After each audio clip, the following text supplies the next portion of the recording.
Well, so today I'm gonna do another fuel tank repair on this '96 Honda CBR 600 F3. And the first two repairs worked out well, but when I put the gas tank on the bike and started her up, had it running for just a little bit of time, but another leak surfaced right there, and two little pinholes right there. So I'm gonna do what worked the last time, which I went and put a solder patch underneath this, and the previous owner had a solder patch here, but there's another pinhole leak, so I applied this epoxy stuff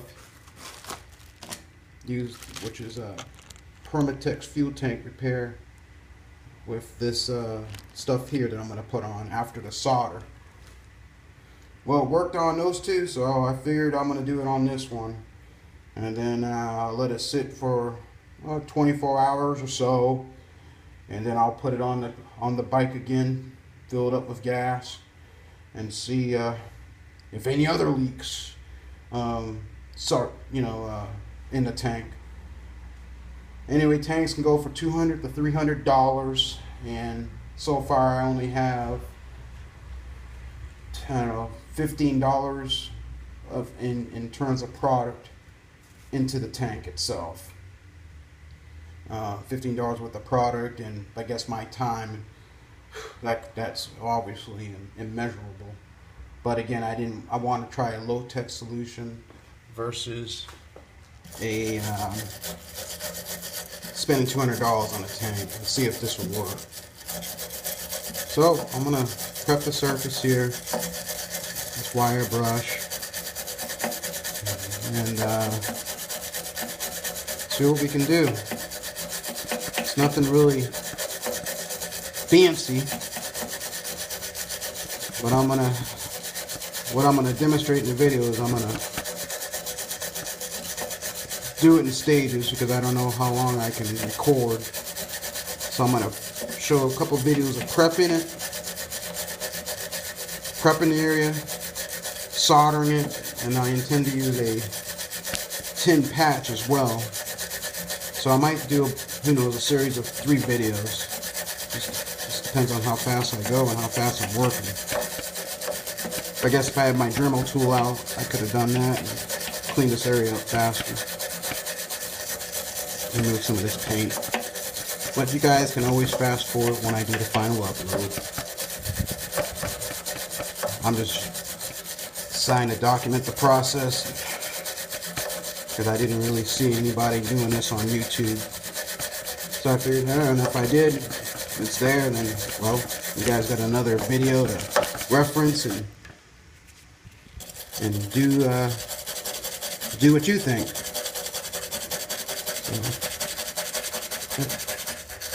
It's all here for nothing. It's just time. I figure why not show how to do something versus just sharing what I can do. And again, this may not be the right way. It could be the wrong way, but I'm sure you guys will post it in the comments below. But so far I've had success with those first 2 leaks, so I think I might be on to something.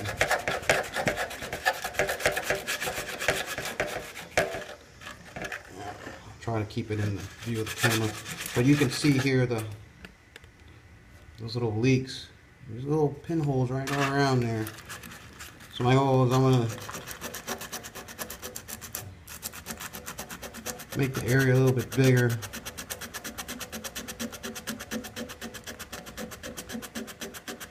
Yeah.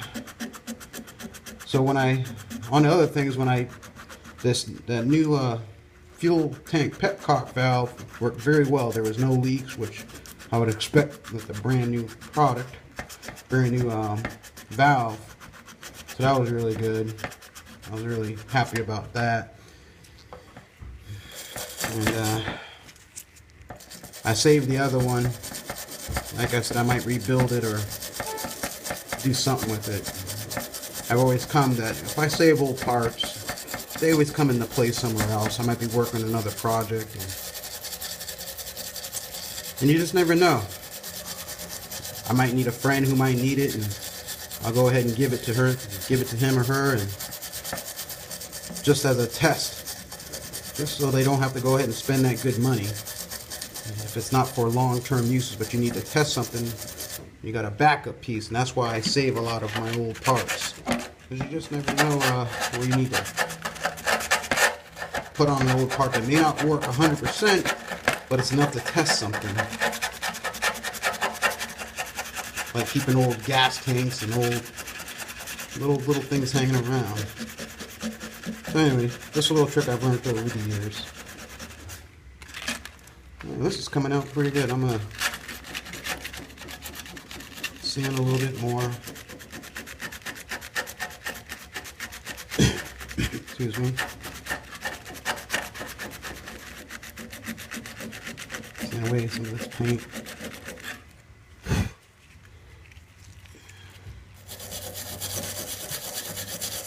You just don't know. This tank is 23 years old, and the sheet metal could be weak in a lot of areas. And hopefully by doing this, I'll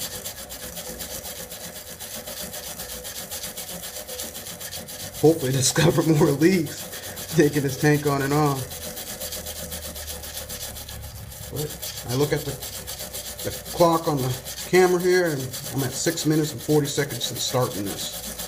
So you can go pretty fast if you work fast and have a plan.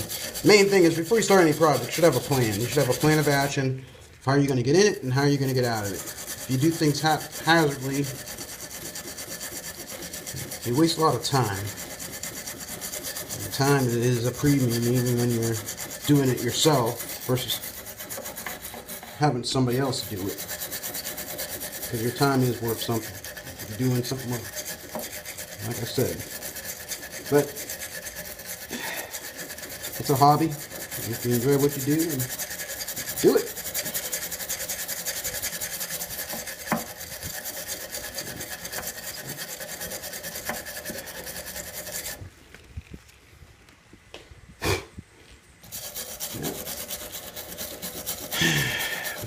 I guess if anybody was to watch this video, it would probably be like watching paint dry. Yeah, man.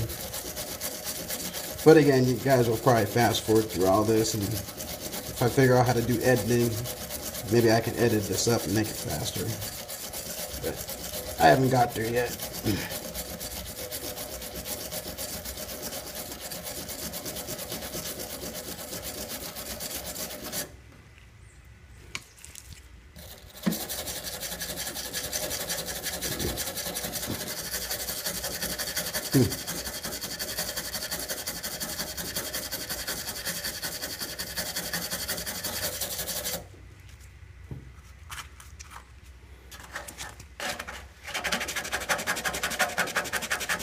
The whole idea is you want to, in order for the product or the solid right here, you want to have a good clean surface, at least a bare metal surface. I will be using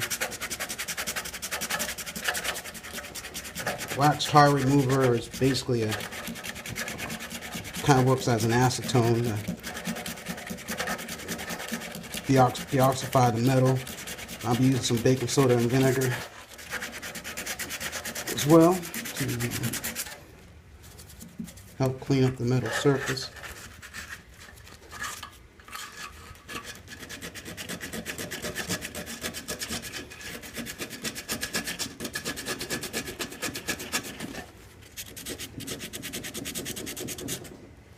Oh, look at that. Another pinhole leak.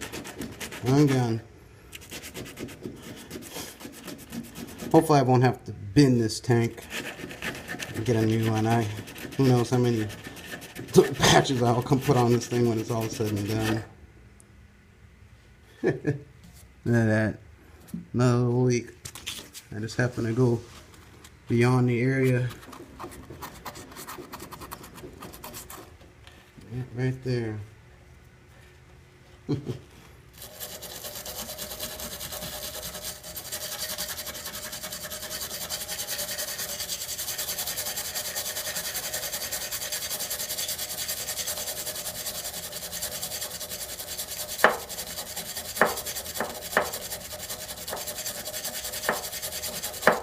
Yeah.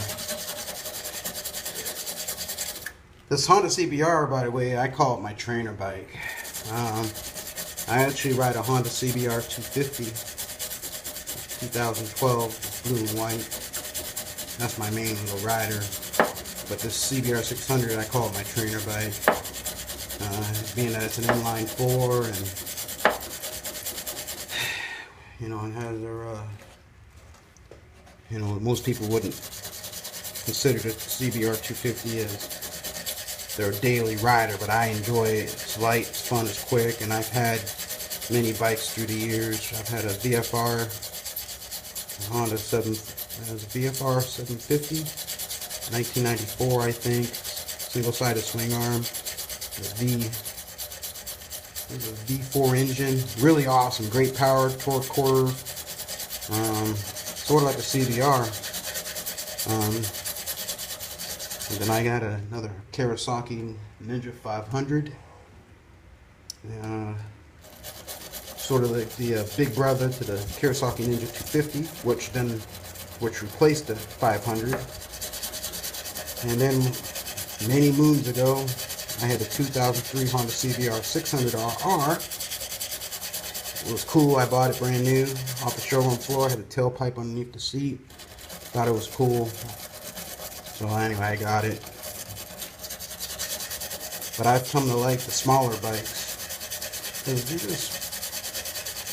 you can go as fast as a car doing 80-90 miles per hour. But I just work less. I just enjoy riding without muscling the big bikes around. But anyway, I got this, like I was saying that I got this CBR 600 as a trainer bike because I do a lot of maintenance work, and I figured if I got more experience working on inline 4 engines, might as well do it on something cool. And I thought the CBR 600 was cool. And a lot of people seem to like these bikes, so I figured might as well, if I start to do more work and people want me to do more things, at least I'll be more familiar with that type of bike versus the XJ Yamahas or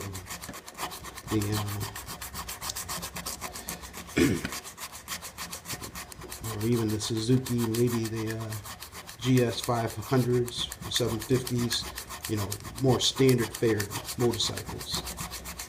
And so anyway, if I break something on the CBR 600, it ain't no harm or foul to me, because guess what? I got my 250, my daily rider, I can jump on and ride. Hence, I call it my trainer bike. And I can just practice taking the carburetor off and taking the fork seals off and just practice doing brake maintenance on it. And I can get hopefully quick and fast and experiment putting different things on and keeping the bike stock as much as possible. The bike hadn't ran in 12 years.